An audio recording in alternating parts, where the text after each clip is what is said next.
আপনারা সকলেই জানেন যে গোটা জাতি গত 2-3 দিন যাবৎ আমরা রামিসার ঘটনার কারণে সকলেই আমরা অত্যন্ত বেদনা বিধুর হয়ে আছি এবং আপনারা দেখেছেন যে জাতির এই রামিসা সহ এই ধরনের শিশু কিশোররা যারা নির্যাতনের শিকার হয়েছে এ পর্যন্ত তাদের সকলের প্রতি জাতির এই স্নেহ মায়া মমতা এবং ঘটনাগুলির প্রতি শোক বেদনা ব্যক্ত করার জন্য মাননীয় প্রধানমন্ত্রী জাতির প্রতিনিধি হিসাবে ওই শোকার্ত এবং সংক্ষুব্ধ পরিবারের পাশে তিনি গিয়ে হাজির হয়েছেন এবং আপনারা এটাও খেয়াল করেছেন যে দেশের প্রচলিত আইনের মধ্যে সবচেয়ে দ্রুততম সময়ের মধ্যে এই অপরাধীকে সাজার আওতায় আনার জন্য সরকার সব ধরনের ব্যবস্থা গ্রহণ করেছে এবং সরকারের পক্ষ থেকে সংশ্লিষ্ট সকলকে বিশেষ করে সাংবাদিক ভাইদেরকেও ধন্যবাদ জানাই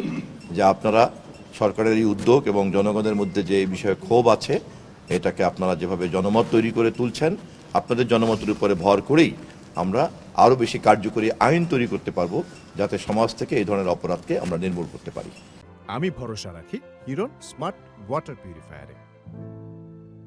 আর স্যার বিভিন্ন গ্রাম এলাকায় যে নিবন্ধনহীন মাদ্রাসা বা স্কুল তৈরি হচ্ছে এগুলোর বিষয়ে কোনো পদক্ষেপ নেবেন কিনা শিক্ষা ব্যবস্থার ক্ষেত্রে? যে কোনো শিক্ষা প্রতিষ্ঠানের প্রসার আমাদের জন্য ভালো, তবে তা যাতে আমাদের নির্দিষ্ট কারিকুলামের মধ্যে এবং সব কিছুর মধ্যে নিয়মকানুন মেনে চলে।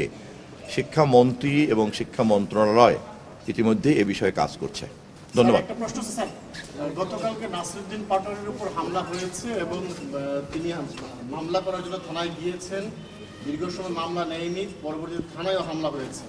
যে আলোচনাটা হচ্ছে যে মত প্রকাশ করার জন্য কিংবা সরকারের সমালোচনা করার জন্যই তার উপর হামলাটা হয়েছে। এই যে মত প্রকাশের স্বাধীনতার ক্ষেত্রে এক ধরনের এটা প্রতিবন্ধকতা মনে হচ্ছে, কেন এত থানায় এত মামলা নিতে এত দেরি করলো কেন, কিংবা আপনারা এই বিষয়ে কি ধরনের খোঁজখবর নিয়েছেন? আমি নিজেও দৈনিক পত্রিকায় সংবাদটি পড়েছি, বিষয়টি সম্পর্কে আমার কাছে কোনো পরিষ্কার তথ্য এখনো আসেনি এবং এ বিষয়ে সংশ্লিষ্ট মন্ত্রী স্বরাষ্ট্রমন্ত্রী ইতিমধ্যেই কথা বলেছেন, বাকি কথাও তিনি বলবেন।